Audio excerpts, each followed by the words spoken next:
Good morning everyone. आज के tutorial में अध्ययन करेंगे तटस्थ वक्र का इंडिफरेंस कर्व। हम उपयोगिता की जब बात करते हैं तो उपयोगिता को मापने के अलग अलग दृष्टिकोण हुए। स्टार्टिंग में जब उपयोगिता को मापा गया तो उसमें ये बोला गया कि अमुक वस्तु से इतनी संतुष्टि प्राप्त हो रही है। हमने एक वस्तु को उपयोग किया जिससे हमें 10 संतुष्टि मिली, दूसरी का किया 8 संतुष्टि मिली, तीसरी का किया 2 संतुष्टि मिली। ऐसा कुछ उपयोगिता के दृष्टिकोण में काम नहीं लिया।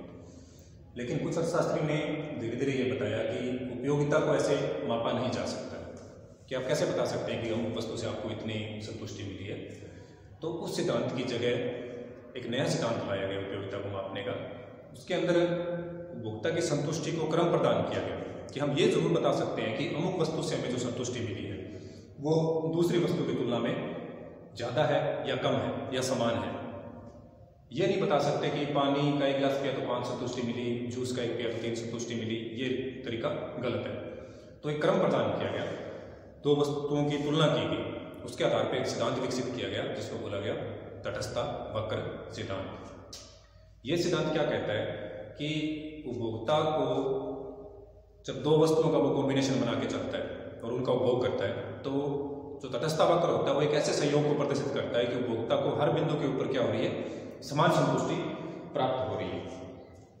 यानी 2 वस्तुओं का कॉम्बिनेशन है, उपभोक्ता उनको अलग अलग यूज कर रहे हैं।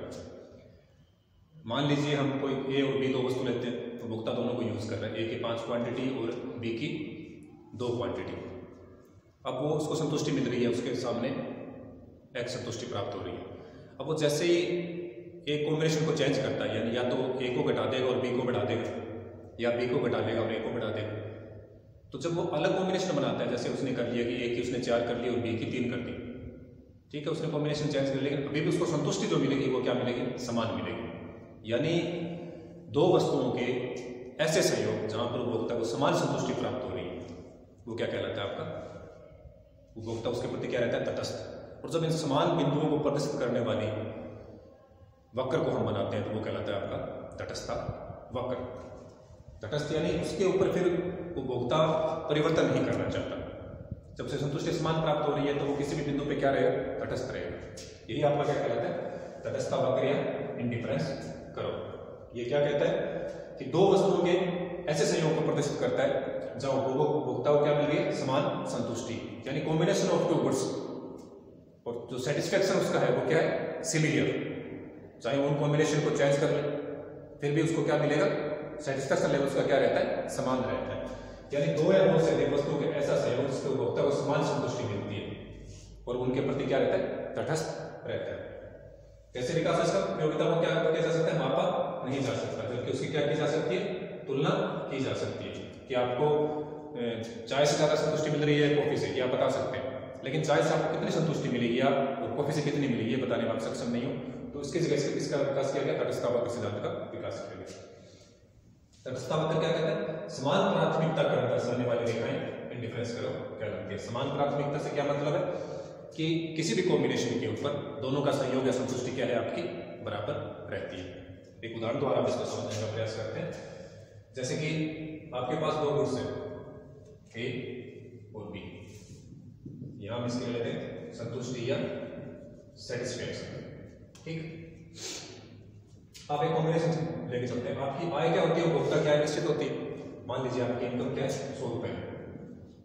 इन 100 रुपए को आप किस पे व्यय करते हैं, ए और बी वस्तु के ऊपर। इसको चेंज नहीं कर रहे। जैसे कि हम एक डायग्राम से समझेंगे, जैसे आपके पास 100 रुपए हैं और 2 वस्तुएं हैं आपके पास, एक्स और वाई। वाई की कीमत मान लो हमने 1 यूनिट की बता दी 20, तो आप मैक्सिमम 100 रुपए में कितनी परचेज कर सकते हैं। जब 20 रुपए के तो 5 यूनिट आप मैक्सिमम परचेज कर सकते हैं, 1 2 3 4 5। इसमें तो ऊपर आप नहीं जा सकते, तो हमने एक लाइन यहाँ पे लगा दी। अब दूसरी लाइन हम देखते हैं, इसके प्राइस क्या है, 10 रुपए। इसकी मैक्सिमम आप 100 रुपए में कितनी खरीद सकते हैं, 10 यूनिट। 1 मिनट हमने यहाँ लगा दी, तो एक ही रेखा बन जाती है, इसको बोलते हैं बजट रेखा। तो उपभोक्ता क्या होता है कि आय फिक्स है, उस आय के कॉम्बिनेशन में वो क्या करता है, दोनों वस्तुओं को परचेज करता है, उससे ज्यादा नहीं कर सकता। ये चीज हमें ध्यान में रखिए, बजट, इससे ज्यादा हम खर्च नहीं कर पाएंगे। अब आप शुरू में आप क्या कर रहे थे, इन दोनों वस्तुओं का खरीद मान लिया आपने, इसकी 6 इकाई उपभोग करते थे और इसकी 2 इकाई उपभोग करते थे। जितना आपके पास पैसा है उससे आप इसके 6 यूनिट परचेज कर सकते हैं, बी की 2 यूनिट परचेज कर सकते हैं। अब आपका 100 रुपये पूरा खर्च हो रहा है। इन दोनों को जब आप यूज करते हैं तो आपको जो संतुष्टि मिलती है वो क्या मिलती है, माना कि ना एक संतुष्टि प्राप्त हो रही है। आपने क्या किया कि इस कॉम्बिनेशन के बजाय दूसरे कॉम्बिनेशन या संयोग पे आपने जाने की सोची, तो अब दूसरे संयोग पे जाना है, तो क्या ऐसा हो सकता है कि आप इसकी 7 यूनिट कर दो और इसकी 2 यूनिट रख दो? क्या ये संयोग बनाया जा सकता है? ये संयोग नहीं बनाया जा सकता। क्यों नहीं बनाया जा सकता? कि आपके पास पैसा कितना है, 100 रुपया ही है। तो जब आप पहले इसकी 2 यूनिट परचेज कर पा रहे थे, इसकी 6 यूनिट परचेज कर पा रहे थे, तब 7 यूनिट आप कहां से परचेज कर लोगे? इसकी नहीं परचेज कर पाओगे। यानी हमें क्या करना पड़ेगा, यदि हमें इसकी यूनिट बढ़ानी है चाहे इसकी यूनिट बढ़ानी है, तो किसी एक की यूनिट हमें क्या करनी पड़ेगी, कम करनी पड़ेगी, तभी तो हम दूसरी यूनिट परचेज कर पाएंगे, हमारे पास पैसा बचेगा। तो हमने क्या कॉम्बिनेशन बनाने की सोची कि हमने देखा कि इसकी संतुष्टि की बजाय हम दूसरा संयोग देखते हैं। दूसरे संयोग हमने क्या किया कि इसकी हमने कर दी 5 यूनिट और इसकी कर दी 3। अब हम 100 रुपये में ये परचेज करने में सक्षम मान के चल रहे हैं। तो संतुष्टि इस कॉम्बिनेशन में हमें क्या मिल रही है, एक्स ही मिल रही है। ये सिद्धांत ये कहता है। आपने इसकी यूनिट और बढ़ाने की सोची, आपने इसकी कर दी 3 और इसकी कर दी 5 यूनिट, और आप 100 रुपये में दोनों खरीदने में सक्षम। इस बिंदु पे भी आपको संतुष्टि क्या मिल रही है, एक्स मिल रही है। ये ही ये सिद्धांत कहता है, दो वस्तुओं का ऐसा संयोग जो विभिन्न बिंदुओं के ऊपर समान संतुष्टि प्रदर्शित करता है। उपभोक्ता को उसके प्रति क्या रहता है, तटस्थ रहता है। अब जब समान संतुष्टि मिल रही है उपभोक्ता, इस पे भी एक्स है, इस पे भी एक्स है, इस पे भी एक्स है, तो चाहे वो ये कॉम्बिनेशन परचेज करे, चाहे ये परचेज करे, चाहे ये परचेज करे, उसकी मर्जी है वो परचेज करे, तो संतुष्टि क्या है, तो वो क्या रहेगा, तटस्थ रहेगा। यानी हर बिंदु क्या दिखाएगा, समान संतुष्टि को प्रदर्शित करेगा। अब बात आती है तटस्थता वक्र की। तटस्थता वक्र क्या कहता है कि दो या दो से अधिक वस्तुओं का ऐसा संयोग जिसपे उपभोक्ता को समान संतुष्टि प्राप्त हो रही है। ए वस्तु बी वस्तु, ठीक। स्टार्टिंग में आप क्या कर रहे हैं, बी वस्तु ज्यादा यूज कर रहे हैं, ए वस्तु आप कम यूज कर रहे हैं। फिर आपको लगा नहीं, मुझे क्या करना है, बी वस्तु को कम करना है और ए वस्तु को बढ़ाना है। तो जब आप ए वस्तु बढ़ाना चाहते हैं तो नेचुरल सी बात आपके पास पैसा फिक्स है, तो ए वस्तु को तो आप कम करना पड़ेगा। तो आपने बी की यूनिट कम कर दी और ए की बढ़ा दी, आपने बी की और कम की, ए की बढ़ा दी, बी की और कम की, तो आप ए की बढ़ाते जाओ। तो एक आपके पास इस तरह से डायग्राम बनेगा। या हम यहाँ से स्टार्ट करके देखते हैं कि आप ए की इतनी यूनिट परचेज कर रहे हैं और बी की सिंगल यूनिट परचेज कर रहे हैं। अब आपको लगा नहीं, ए की बजाय मैं बी की ज़्यादा यूज करना चाहूँगा। तो जब आप बी की अधिक खरीदना चाहते हैं तो ए की वस्तु आपको कम करनी पड़ेगी, क्योंकि आपका बजट क्या है, फिक्स है, पैसे आपके पास फिक्स है। तो इसको आप कम करोगे तभी तो आप इसको बढ़ा पाओगे दूसरी वस्तु को। तो जैसे ही आपने ए की इकाई घटाई, बी की आप ज़्यादा परचेज कर पा रहे हैं, ए की और घटा दी, बी की और ज़्यादा परचेज करोगे, ए की और कम करोगे, बी की और ज़्यादा परचेज कर सकते हो। यानी जो ये अलग अलग बिंदु हैं, ये क्या दिखा रहे हैं, दो वस्तुओं के संयोग को दिखा रहे हैं। हर के ऊपर किस चीज का कॉम्बिनेशन है, ए और बी की कुछ गुड्स का कॉम्बिनेशन अलग अलग, किसी में ए ज्यादा है, किसी में बी ज्यादा है। तटस्थता वक्र क्या कहता है, इसमें किसी भी बिंदु को आप ले लो, चाहे इसको ले लो, चाहे इसको, चाहे इसको, चाहे इसको, चाहे इसको, किसी को भी, उपभोक्ता को जो संतुष्टि मिलेगी वो सब पे क्या मिलेगी, समान संतुष्टि मिलेगी। सेम सेटिस्फेक्शन लेवल जो कंज्यूमर है उसको प्राप्त होगा। तो उपभोक्ता क्या रहेगा, सबके प्रति तटस्थ रहेगा।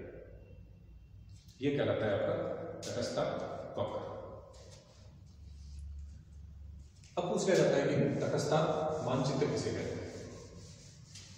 तटस्थता मानचित्र क्या होता है कि जब बहुत सारे तटस्थता वक्र को आप एक साथ प्रदर्शित कर देते हैं तो वो क्या कहलाता है, तटस्थता मानचित्र।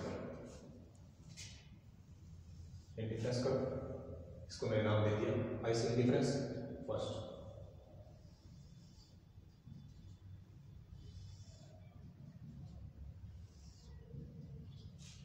जब बहुत सारे तटस्थता वक्र को एक साथ प्रदर्शित किया जाता है तो ये क्या कहलाता है, आपका तटस्थता मानचित्र कहलाता है।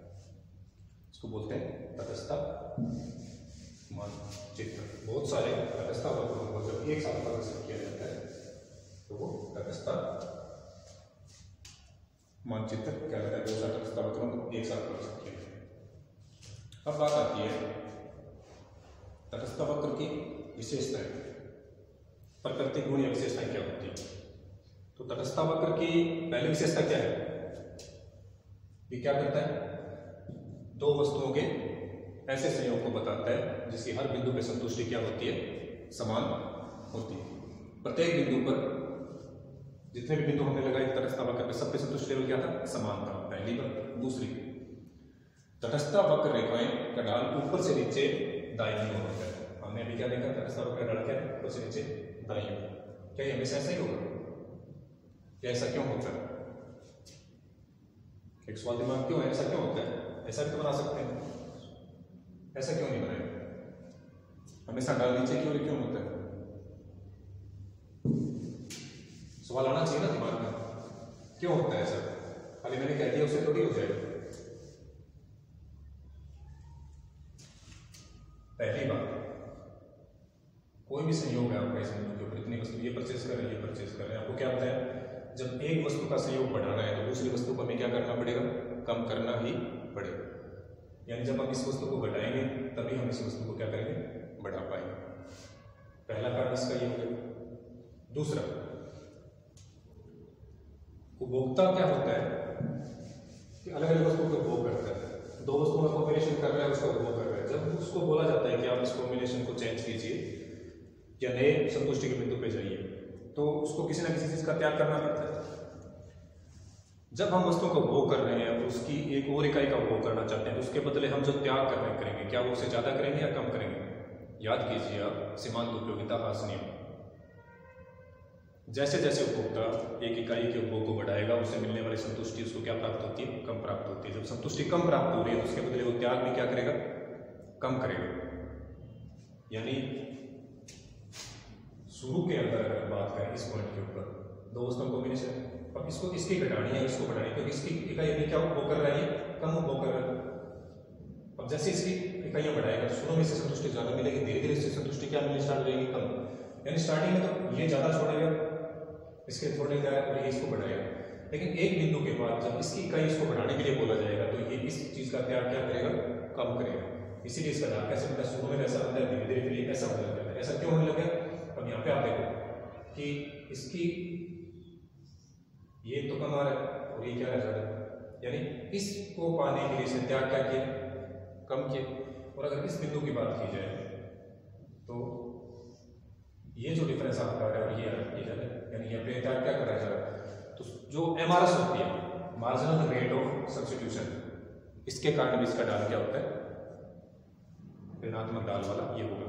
घटती हुई सीमांत प्रतिस्थापन की दर, घटती हुई सीमांत प्रतिस्थापन दर क्या होती है कि जैसे जैसे आप किसी एक इकाई का उपभोग बढ़ाना चाहते हैं, उसके बदले जो आप त्याग करते हैं वो आप धीरे धीरे क्या करेंगे, कम करेंगे। क्यों, क्योंकि आपके पास उस वस्तु की ऑलरेडी इकाई है, उससे मिलने वाली संतुष्टि आपको क्या प्राप्त हो रही है, कम प्राप्त हो रही है। जब संतुष्टि कम मिल रही है तो आप उसके बदले त्याग भी क्या करना चाहेंगे, कम करना चाहेंगे। तो दूसरा कारण इसका क्या है, तटस्थ वक्र की विशेषता क्या हुई कि इसके ढाल क्या होता है, दाहिनी ओर होता है। उसका कारण क्या हुआ, एमआरएस, ये इसका कारण होता है। हालांकि कुछ परिस्थितियों के अंदर आपका क्या होता है कि तटस्थ वक्र मूल बिंदु के प्रति अनुरोधक नहीं होते, यानी जरूरी नहीं है कि हमेशा, लेकिन वो इसमें क्या है, अपवाद स्वरूप है। पहले हम इस नियम का अध्ययन करेंगे, फिर इस नियम के जो अपवाद है वो देखेंगे। इनके अंदर क्या होता है, तटस्थ वक्र गोलाकार आकृति का भी बन जाता है। वो पहले इस नियम का अध्ययन करके फिर आगे अध्ययन करेंगे। कुछ परिस्थितियों में ये चूड़ीदार आकृति का भी होता है, लेकिन वो स्थितियां सिर्फ अपवाद स्वरूप है, वो इसकी मुख्य विशेषता के अंदर नहीं आती।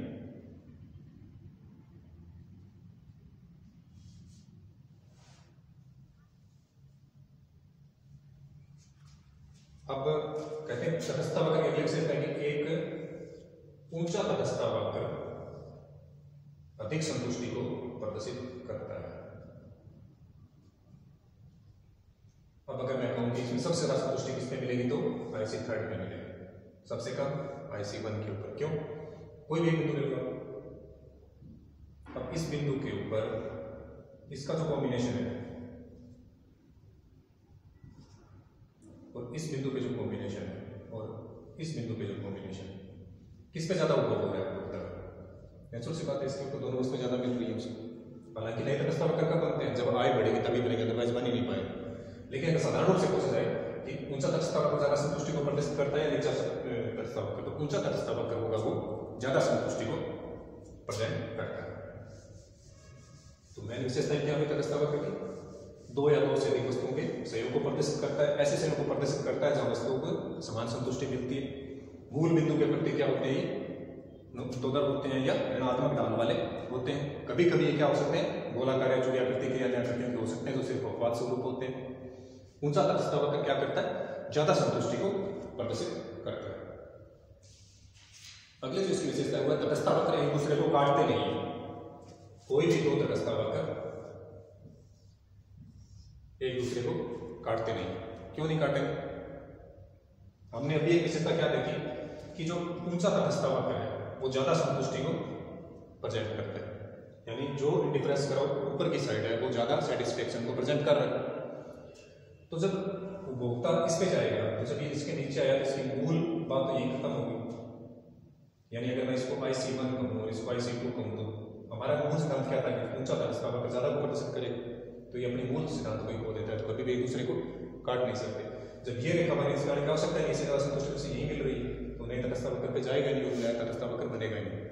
तो कोई भी दो तटस्थ वक्र एक दूसरे को काटते नहीं। तो ऊंचा तटस्थ वक्र हमेशा ज्यादा संतुष्टि को प्रेजेंट करता है।